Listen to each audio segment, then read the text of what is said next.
Alrighty, so in this video we are going to talk about molecular versus empirical formulas, what they are, and how to do various types of calculations. So first and foremost, molecular formula, this is the one that you're probably most familiar with. The molecular formula is the actual atom count and the actual molecule. So in this particular structure, C8H18, there are literally 8 carbons and 18 hydrogens in that molecule. An empirical formula just gives us the lowest ratio. So it's saying for every 4 carbons, we have 9 hydrogens. You can see all we did was find something that divided into both of these evenly. And if it does, and the ratio reduces, then it has an empirical formula. If you were to have a molecular formula, say CH2, if that was the molecular formula, well, 1 and 2, that's already the lowest ratio. So the empirical formula and molecular formula will be the same, okay? So we're going to look at 3 types of math problems. The first is when you are given the molar mass of a compound and asked to find the molecular formula of that compound. The second is if you have percent composition. So if you know the percentages of the elements in the compound, can you go from percentages to creating the empirical formula? And then third, when it gives you the gram components, and then from those grams finding the empirical formula. So let's first start here. Problem number 1. So this problem number 1 is going to be a molar mass problem. So it says a compound has an empirical formula of C2OH4 and a molar mass of 88 grams per mole. What is the molecular formula of this compound? So this is saying this is the lowest ratio of atoms, but based on this empirical formula, are there actually more atoms at a higher ratio? So the first step in this type of problem is to figure out the molar mass of the empirical formula. And then we're going to look at it in relation to this molar mass here. So if we have COH, we have 2 carbons. Each of those carbons weighs 12. We have 1 oxygen. Each of those oxygens is 16. And then we have 4 hydrogens. Each of those is 1 for a total of 4. When we add this all together, we see that this has a molar mass of 44 grams. Okay, so now we need to look at it in comparison to this molar mass. So if this is the empirical formula or the lowest ratio, and this is the actual compound, we can see here 44 and 88, so this is empirical, this is actual. Well, this one right here, the actual, is twice as much as empirical. So we're going to take the empirical formula, and we got to multiply all of the atom counts by 2. So C4O2H8. This is the actual molecular formula. Alright, so now let's look at problem number 2. It says rubbing alcohol is 60% carbon, 13.4% hydrogen, and the remaining mass is oxygen. What is the empirical formula of rubbing alcohol? So this one is a percent composition. It's giving us what percentage of the compound are certain elements, and now we have to figure out what the ratio of the atom counts are based on those. Okay, so whenever you have this particular type of problem, first and foremost, percent compositions, all parts of the atom are going to equal 100%. So we see that carbon here is 60%. So we're going to say 1 minus 0.6. Okay, and then we have,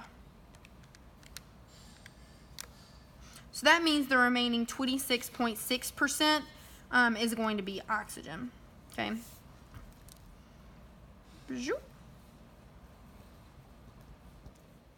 So what we're going to do is we're going to imagine that we have 100 grams of this compound. That makes it super, super easy.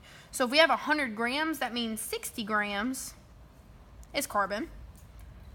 13.4 grams is hydrogen, and then we have 26.6 grams of oxygen. And what we're going to do is we are going to convert these grams to moles of that substance.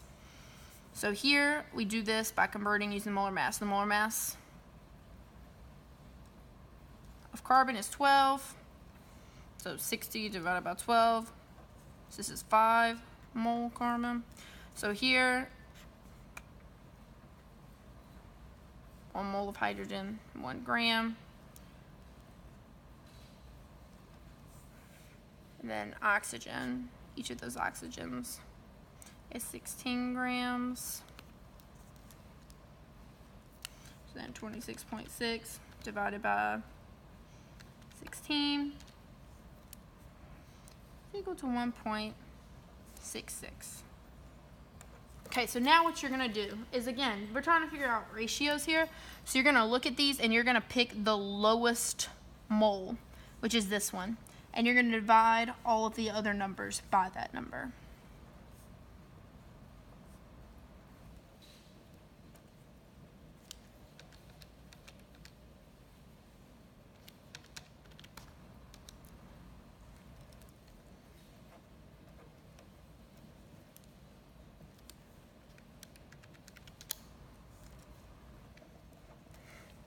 .01.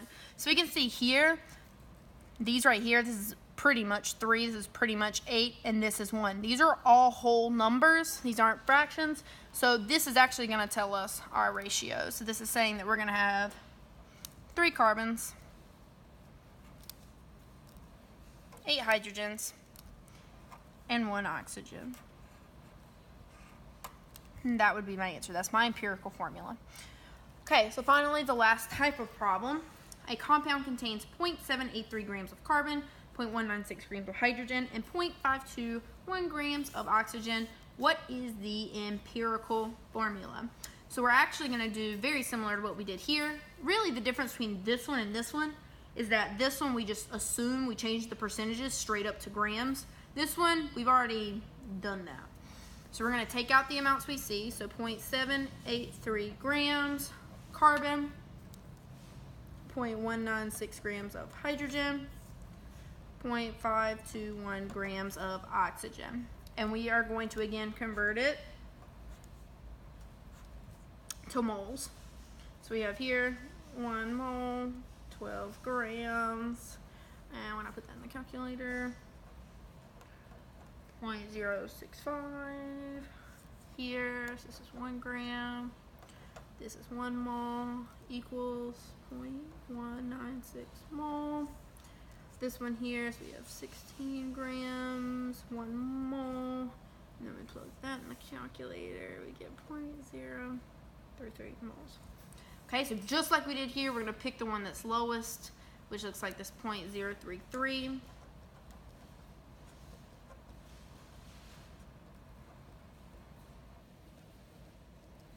This one's going to be about 2. This one right here. It's going to be 5. No, it's going to be 6, sorry. And then this one right here is going to be 1. So then, again, those are nice even numbers. So it looks like our formula is going to be C2H6O.